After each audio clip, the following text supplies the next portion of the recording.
Let's talk about basic Excel formulas every business owner should know. Do you run a bakery, pizzeria, or small shop already using Excel to manage your finances? These basic formulas will save you time and headaches. I'm going to give you four essential formulas every small business owner needs to know. The first one is sum. It adds up total sales or expenses. The second one is average, which calculates the average value. And the third one is if, which helps you track pending payments. And the fourth one, the last one, is count if, which counts how many times an item appears. Now let's talk about the practical uses.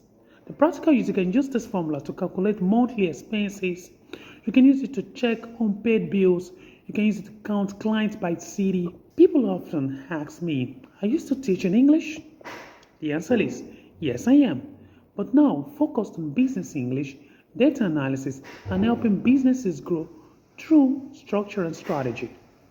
If this content helped you, don't forget to like, subscribe, and share it with someone who runs a bakery, pizzeria, or shop. Let's grow with organization and strategy.